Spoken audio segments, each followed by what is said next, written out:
And we're in the middle of a series called Say Goodbye to Stress. I'm going to wave at it. Bye, stress. Yeah, we're learning some principles. We're looking at some scriptures because we don't want to just live with it. I'd like to live without it. In fact, what are some things that cause stress? Don't need to stay here long, but I just think it's important to kind of capture the moment. 5 things that cause stress. Number 1, uncertainty. Will COVID come back again this winter? Is there a new strain of COVID that's going to soon come to our nation? Many people are saying, get ready. This is life that's now normal. There's new pandemics coming in the years ahead. The sense of uncertainty, will we ever conquer this? Have you noticed the increased level of uncertainty with you being able to trust people?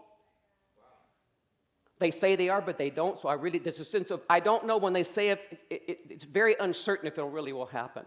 The uncertainty is prevailing, and it leaves us with a sense of no connection. When I was a kid, 60 years ago, life for me, for most people, it was very predictable.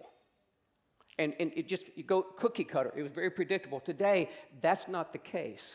And that uncertainty leaves us wondering and wandering, what can we hold on tight to and believe it's going to be there of substance? Relationships, oh man. It's sad to say, but relationships have gone sideways in so many ways, and it's causing us an intense level of stress in our marriage, with parents with children, children with parents, extended family, friendships that were so endearing and strong 10 years ago. We don't even see those people. It's awkward when we do. It's just that level of relationship pressure is causing high levels of stress. Finances, everybody shout out finances. Yeah, it's always a big deal. Living in Southern California, will we ever get out of debt? Will we ever get ahead? Will we ever be able to own a home? How can we handle what little we have? Will we ever have enough? Huge blanket of stress and pressure. Perspective. Everybody shout out perspective. Big word. It's a way of thinking. It's a way of thinking. There's so much negative, and the more we talk about it, the more stress we get. And so, I've said this before in this series, I want to say it again many times. It's not what's happening to you. It's not what's happening around you that causes the stress. It's what you're thinking. It's your perspective. So most of us don't realize we rehearse negatives all day long, not realizing it just puts another layer, another weight of stress on us. We need to get out of that wrong perspective. And lastly, one I want to kind of unpack a little bit today is the concept of being overcommitted, being too busy. We say yes to more things constantly. And we're really good at looking at our calendar and seeing if we have sufficient time, but we never look inwardly and say, do we have sufficient energy? Our energy margin is so slim. That's why we're irritable. That's why we're angry. That's why we're impatient. That's why we get so frustrated. And so this whole overcrowded, overcommitted lifestyle, and I just want to say this. There's something wrong with the way we're doing life. Wow. It's hurting us. It's like we're out of the rhythm. There's something missing. And I want to suggest to you this thought. As humans, we've lost our way. And we don't know how to rest. I'm going to title this message today, Moving from Stress to Rest. Put your hand out with me. Emotion. Put it like this. Say, I'm moving from stress to rest. Do it again. I'm moving from stress to rest. Okay, we're gonna look in some scriptures. 3 points today. Super simple, supernatural. This message, and you pray that time stops. I've got some really great practical things to share with you that it's going to be life-changing. And God help us to have plenty of time to do this. Number 1, we got to learn from the Creator. Learn from God. Look at this in the beginning. Genesis chapter 2, it says, so the creation of the heavens and the earth and everything in them was completed on the seventh day, God had finished his work of creation, and so he rested from all work. And God blessed the seventh day and declared it holy because it was the day when he rested from all of the work of creation. As you unpack this whole principle, you're going to find out God set a rhythm in order in all of creation.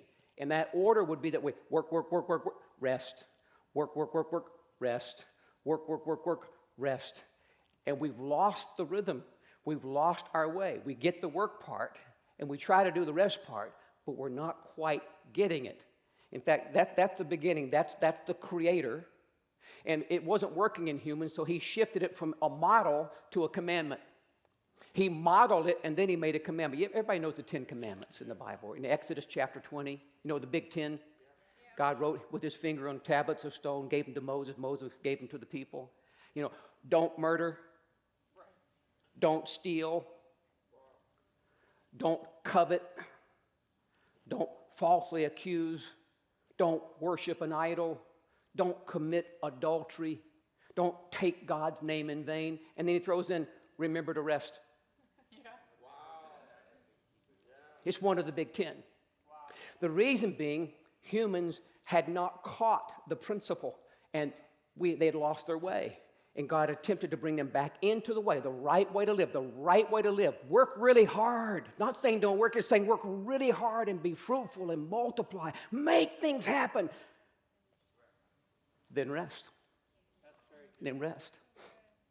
Yeah, that's beautiful. Let me just read the scripture real quickly in Exodus 31. You have 6 days each week for your ordinary work, but the seventh day must be a Sabbath day of complete rest for it. He refers to the creation. For in 6 days the Lord made heaven and earth, but on the seventh day he stopped working and was refreshed. That word refreshed means just to catch your breath. God was refreshed. Powerful, powerful picture. And here's the thing. We can ignore the Sabbath rest principle if we want to, but there are consequences. And what we're talking about in this series are the consequences. Because, let me just think about it. An unrested soul is a vulnerable soul. Your walls are down. You're so exhausted, you're just vulnerable to thinking stupid thoughts and then turn around and doing stupid things. We make poor decisions, sometimes immoral decisions, sometimes lack of integrity decisions, sometimes I wish I hadn't done that decision because we did it out of a vulnerable, exhausted soul and body. So we can ignore the principle, but we're going to suffer the consequences. It's a big deal. I mean, I need to move on. We get the point. Everybody say, I got it. It's a principle. There's so much more to say about it in the Bible, both from God the Father. Jesus, when he came, one of his premier words, he said, come to me, all you who are so stinking weary, which means to be emotionally and physically exhausted, and carry heavy burdens. And what did he say? I will give you rest. Again, humans had lost their way. He said, what he's basically saying in that scripture in Matthew 11 was, I was with the Father in the beginning. We started the whole machine with a rhythm of work and rest. You've lost your way. Come to me. And then he says, let me teach you. Oh, there's so many scriptures in the New Testament I've discovered, and I don't have time to give you today. It's great. Jesus demonstrated working really hard and then sneaking away to have rest moments. It's how we are to live. So I'm going to bring you to the third point, which is really where I want to camp and get really practical. First thing is we're going to learn from the Creator. Got it? We're going to live by his commandment. Okay, I'm thinking about that one. I think I'm getting it. I'm going to unpack that. Now let's go to the third point. Make every effort to rest. Now I'm getting that as an exact quote from a scripture. Hebrews chapter 4 says, let us make every effort to enter that rest. And it's talking about the Sabbath principle. Make an effort. We're really good, all of us.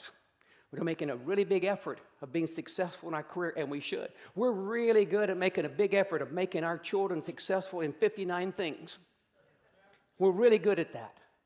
But are we good at making an effort and having a plan to rest?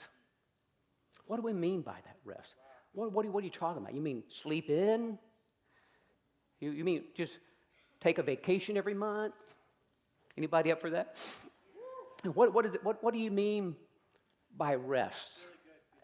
Well, it's rest that incorporates your entire triune being, body, soul, and spirit. All three components of what make you who you are, we need to absorb from what God's saying and learn to move from this chaotic atmosphere of stress and make sure we're moving into rest. I see you guys, I see question marks over all kinds of heads. I just see them. And that's a good thing. That's a really healthy thing. You're wondering, what's next? What are you saying? Well, I'm going to unpack that verse extremely practically. And I'm going to give you 3 thoughts under what does it mean to make an effort to rest. I could say a ton here. We could do a seminar here. I mean, we probably should.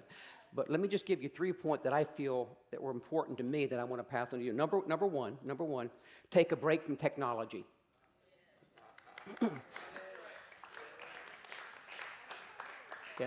Yeah, I get it. Some of you didn't think that was cool. I get it. You're not tracking with me on that one. I love technology as much as anybody. I use it, love it. It's so valuable. It's a wonderful tool, but it's a horrible master. And in a highly driven technological world. And I'm going to name 3 things in that that I've worked on and wrestled with and still wrestle with. 1 is social media. 2 is news. And 3 is phone. I don't have my phone with me. Can I have your phone, Timmy? You going to need it? Are you addicted to it? I just feel like I need a prop. I mean, aren't these things amazing? I just love it. I mean, I love what it does for me. I love that I can check the weather. I love I can do my banking. I can take a call. I can respond to an email remotely anywhere, anytime around the world. I can text. I can FaceTime and see someone in another nation. I mean, and on and on and on and on it goes. I mean, I can read the Bible. I can do research. It's amazing. It's like my best friend. No, that's not true. Tammy's my best friend. Well, sometimes this thing gets between us. And it definitely gets between me and rest. Everybody shout out rest. I mean, after work, I'm starting to practice this because I'm trying to fight this stress thing. After work and at home, I'm home. I'm trying to, I'm not perfect, I'm trying to put the phone on the cabinet away from me. Because it said with God, He finished His work and rested. This doesn't let me finish. It comes after me any time it wants to. I get a text from somebody, I get an email, I've got an answer, and immediately it ignites flames of thought that lead to stress of things I forgot to do or need to do or should do, and dear God, what am I going to do? I don't want to do, but I got to. And it just bam, ding, email, leave me alone. It's time to rest. Sometimes Tammy and I, we like to go for walks, and we'll go for a walk, and one of us will have our phone. And inevitably, if we aren't careful, we'll kind of, oh my gosh, well, what do you mean? Oh, well, I just got this email, Well, and suddenly our walk becomes a discussion, becomes work, and sometimes becomes an argument. And we're on a walk. Leave me alone. I mean, the invasion of it, I'm suggesting that we try to find ways to not let this control us. And it gets real practical. I'm just going to leave it on the shelf when I'm at the office here working. Lately, I've been trying to leave my phone in my briefcase for a few hours just to wean myself. Because I pick it up hundreds of times a day. Anybody with me? Yeah. It's just a habit. I love it. I'm not going to get rid of it. But I want to control it. And I want to take a break from it and not let it control me. Let's talk about social media. For me, social media is predominantly everyone putting their best foot forward. It's like your friend, it's like, oh my gosh, I didn't know he even had hair. Where did he get that hair? And they've got a 10. Looks like she lost 20 pounds. My gosh, they look gorgeous. And look at the caption. They're going on a cruise, and then they're having breakfast with the president, and they're publishing their 15th book, and they just made $5 million, and their kids are taking over the world. And I think, oh my gosh, who am I? What am I? Who am I? And I was introduced to social media because I'm not a huge techie from our wonderful young staff, maybe 6-8 years ago. Pastor, you got to be on social media. So I did. And I got into it. And so every day I was checking it multiple times to check on friends. And people that were following me were my kind of people, pastors, right? And I'm looking at this guy and think same thing. Dear God, I thought they were my age. They look like they're 30. Well, who took that? Is that photo recent? My gosh. Man, what that purse she's holding must have cost $50,000. It says here, they went here and they did this and they accomplished this and they're having another conference and they got the 5 of the world's greatest speakers coming. Their church just tripled in size. Their budget just quadrupled to $50 million, and they went on a mission trip and 10 people were raised from the dead. And I'm literally thinking, I quit. I never said it. And I'm not a weakling. I'm not weak. I'm strong. But I am telling you that the vibe of that bothered me. That's very good. It made me feel less than my best. And I found myself wanting to say or do things, and if you really boil it down, was try to prove myself. That you accept me. I have only raised one person from the dead, not 50. No, I'm just kidding. But the pressure, and sometimes we inflate what we need to say, and it becomes competition and comparison and envy and jealousy. Now, I'm don't get mad at me. You can stay on social media. And some of you have got it down. It doesn't bother you. But for many of us, if we're really honest, it creates a certain type of stress that takes away our peace, and we don't feel as good about ourselves as we should, because you are amazing, and you don't need someone's picture on social media to tell you that. You are great. You are amazing. You need to have a perspective that you are valuable and wonderful before you ever click that button. Don't let it change you. Don't let it own you. Don't let it cause your value systems to be skewed so you live with this cloud of stress hanging over you because of that app. So I'm suggesting maybe you would consider.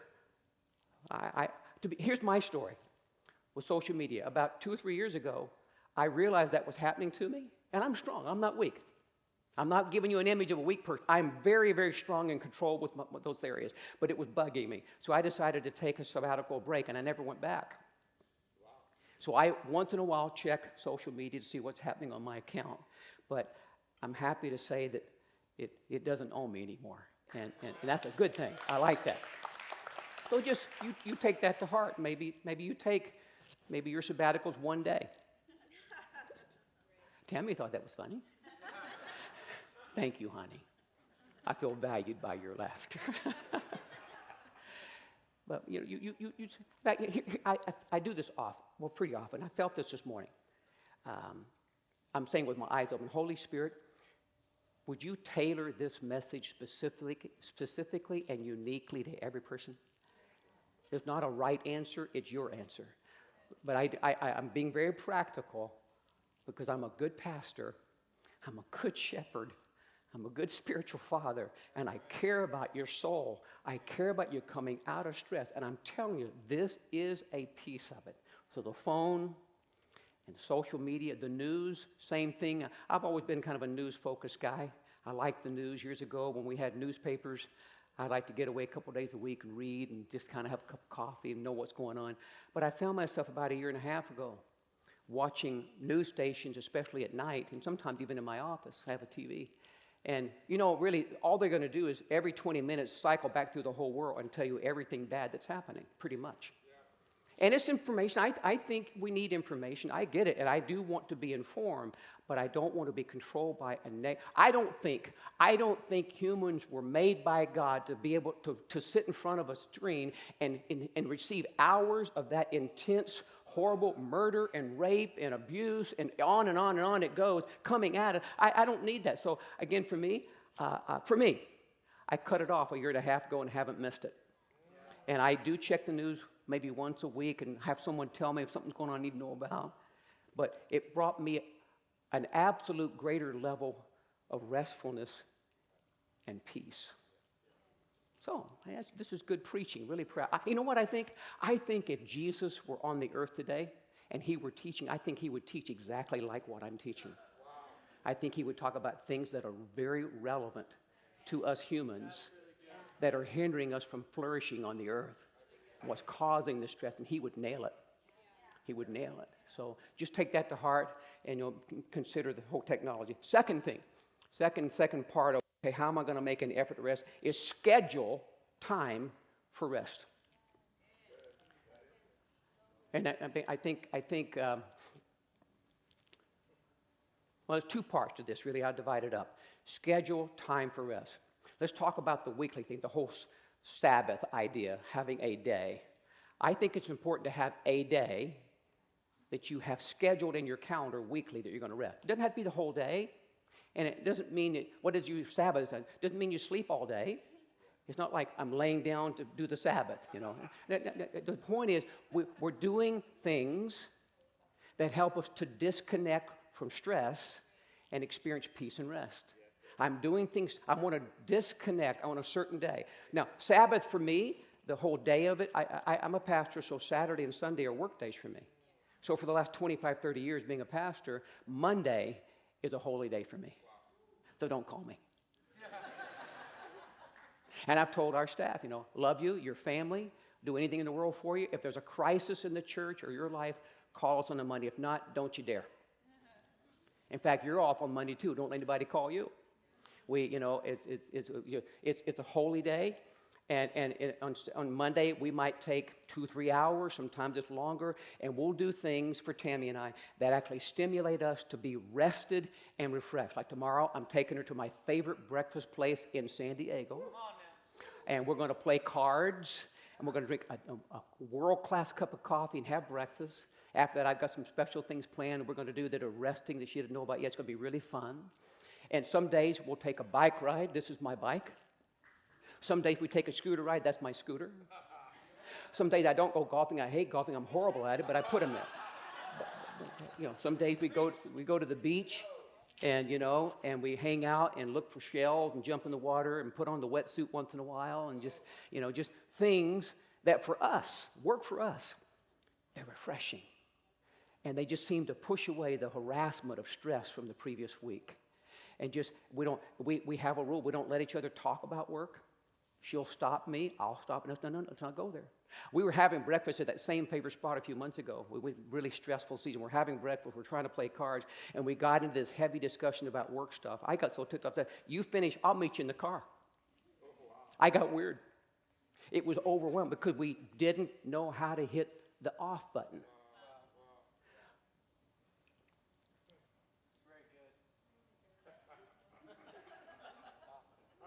Where is that button in your life? And you say, well, I don't have a whole day. You don't need a whole day. Don't make excuses. Everybody has some place on a regular weekly basis. Maybe on Wednesday you don't go until noon to work. You've got Wednesday morning. What replenishes you?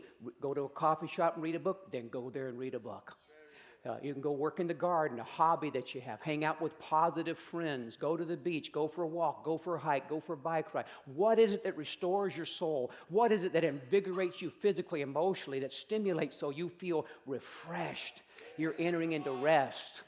And if you don't know those things, and if you don't schedule a day, you're highly likely to be another human who is avoiding the principle. And Jesus, I just feel like he's speaking to us. And he's shepherding us back to a life-giving principle that humans have for a long time ignored. And we're suffering the consequences. And I'm going to be strong. Don't tell me you can't do this. Yes, you can.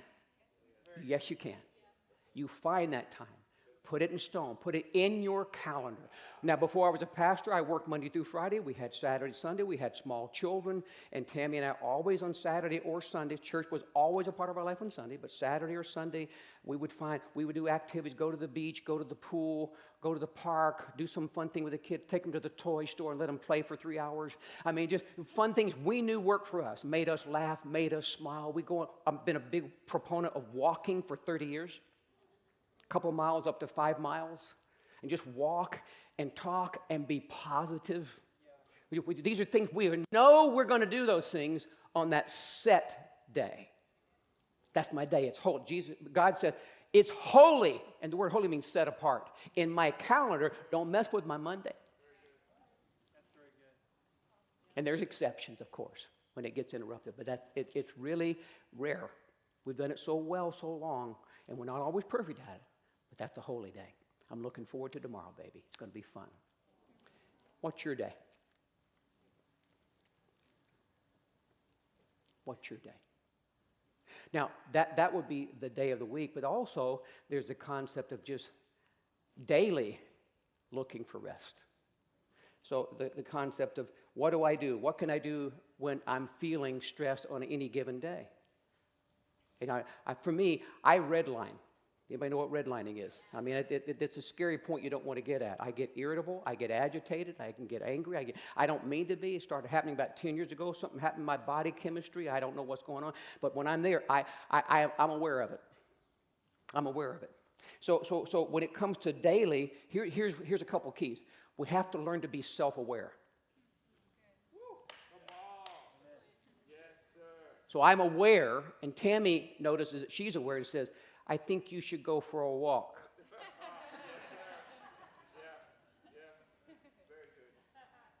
And you can apply this to your life. Now, for me, when I hit that, sometimes I have gotten up out of a meeting. The staff will tell you it's the truth. Say, love you guys, I got to take a break. Yeah. And they know what that means. I'll go watch 20 minutes of a Western, and that's me. I'll go for a short walk. I'll go home and go in the backyard and get those little clippers and clip some little bushes and get my hands in the soil. Weird, makes me happy. It gets my mind. It's a disconnect. I'm trying to stimulate my body and my soul to get refreshed at a moment when I'm starting to redline. And I'm telling you, some of you need to take more ownership and be self-aware. When you get to that place, maybe if you work in an office, you can take a 10-minute break. So you get a break and go outside and walk around the block for 10 minutes. Go down to the coffee shop on the first floor. Take your book and read for 15 minutes. Do something that is a shift. Do it intentionally. Be aware you need to do something or you're going to blow it in that next meeting you're going to because you're redlining and your margin of strength is so slim. It's time to do something right now today. I've done it hundreds and hundreds of times in the last decade. Just have a quick fix. I'm self-aware. I need to do something. Another principle is boundaries. Pretty important word in today's world. What I'm saying about boundaries is learning to say no. In a world of 24/7, you need to act like a business. You know when you're open and you know when you're closed. And I post notice, hey, you want to come and do such and such? We're doing it at 6 o'clock. I'm closed then. I'm opening tomorrow at 8 o'clock. Let's meet tomorrow. I've done that hundreds. I'm not cocky about it. I'm not disinterested in people. I'm not disinterested in making things happen. I'm interested in staying alive. I'm interested in recognizing the principle, God-given principle of rest. So be self-aware, have boundaries, learn to say no to extra work things. Sometimes say yes, but just have the discernment to know when to say no. I'm all about working hard and making things happen. I'm not saying that. Not an excuse not to work. It's just know when just to say no. And then third thing to learn under this one, about the whole daily disconnect, is be present in rest. So in the evening at our home, we get home anywhere from 5 to 7. It varies. We're home. I've been practicing. We're trying to practice being present. This is an evening. There's no meetings. Nobody needs me. I feel exhausted. I feel a little bit agitated if I'm really honest. then I want to be present. I want to dial in. This is time to rest. I confess that. I believe that. I'm going to do that. You've got to be present in time. Are you with me? You can be in a time of rest and ignore and not be there. You're off doing something, talking something, thinking something is taking you back to work and exhausting your soul. Some of you need to, can I go ahead and say this? You don't know what it is. Some of you need to dial it back with your kids. In a world that accelerates opportunity for small children, more activities, more academics, more accomplishments, and that can be good, but it can be, they're stressed out, and they're not telling you. They're overworked. They need to rest. Help them learn. Be present with them and teach them how to be restful. Everybody say, I got it. We're going to practice our schedule. We're going to schedule time for rest. Is that good, Tammy? You like it? All right. Third thing, really important, as far let me go back more. Okay, make every effort to enter this rest. Make the effort. Kind of handle the technology, be intentional and schedule time for rest. Thirdly, refresh your spirit. You are spirit, soul, and body. So this is not just about hobby and exercise and reading books. Extremely important to do those things. I'm talking about refreshing your spirit is even more important. So you got the edge. You're a Christian. Your spirit's alive. Someone who doesn't know Jesus, their spirit's not even alive. God's not talking. They don't have an awareness. But you're born of the Spirit. The Spirit of God lives in you. And that component of your life is supernatural and powerful. And as you refresh your spirit, as you activate your spirit, it will get you out of stress into rest. The simplicity of the things you already know I've been talking about in the last few weeks, about put God first with conversations and prayer. I'm going to just keep saying these things. They're valuable. Well, I try to pray and it stresses me. No, you were stressed before you got there. God doesn't stress people. Prayer is not, I got there. I was going to tell you this story 2 weeks ago. I got there a couple years ago. I was in a season of intense stress. It had been going on for months. I'm trying to get out of it and doing practical things. And in that season, I'm doing my normal thing and I'm praying, and I would get stressed when I tried to pray. I would get stressed trying to read the Bible. I'd read a few verses, my back start hurting, I get agitated, I just close it. I got stressed thinking about coming to see you on Sunday. I was getting, and I started thinking, these things are stressing me. And then I realized, I am stressed, and I'm taking them into those things. It's not spiritual activities that's stressing me. I'm already stressed. And I'm blaming God for it. Where does that come from? Yeah, your enemy, the devil, wants to confuse us. So we don't really get into learn. I'm looking at some hungry people. Learn how to refresh your spirit. Have meaningful conversations. You can do this. Just talk to him. Having time in the Bible where you read it and just don't get agitated. Just keep reading, because the Bible says great peace have those who love the Bible. Right. Peace and tranquility, renewing your mind and that sense of rest. I'm close to God. Coming to church, worship. This phone is great for worship too, by the way. The same songs we sing here on Sunday, we've been doing it for a few years, Tammy, and I'll just turn it on and morning or evening before we go to sleep or when we get up in the morning and just sing along and just worship, activating our spirit. It brings a sense of God's presence. It brings refreshing. It brings this sense of peace in His presence. In fact, in our staff times, we have a room that's all whiteboard, the entire room. It's a fun place to be. A lot of decisions are made there, and we'll get in there and just go for it. The whole wall's filled with ideas. Sometimes it's stressful. We hit a little roadblock, and what are we going to do about it? And so many times one of us will say, let's take a moment and pray. Let's just stop. So we'll pray, and then someone grabs their phone, and plugs in a worship song. Next thing you know, same staff, a little agitated, a little frustrated, we just start worshiping. Just one song takes 3, 4, 5 minutes, changes the atmosphere, changes our attitude. Suddenly, now we've got ideas on what to do. Let me give you a scripture that I think really says this well. Psalm 46:10. I'm going to be done here in a couple minutes. I'm already over a lot, right? How am I doing? I should be done soon, sometime this afternoon. Psalm 46:10. I love this. Real simple. Everybody say, be still. Be still and know that I'm God. The words be still means to relax and let go. Sometime when I need to know God, be still and know, acknowledge that I am God. Be still, relax, and let go. Don't, God, where are you? Just relax and just let go. It'll change your prayer focus. Just say, I'm practicing that verse. This morning I was saying, I let go. My hands are not tight. I let go. I let go. I'm going to relax and let go. And I'm going to know that you're the God of my finances. I'm going to relax and let go and know that you're the God who's healed my body.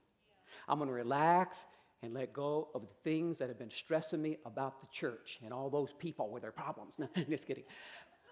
That's Maranatha Church, not our church. But be still, relax. It's posture. And let go. And know God. And know God. Suddenly, you get refreshed in your spirit. Suddenly, you get answers to problems.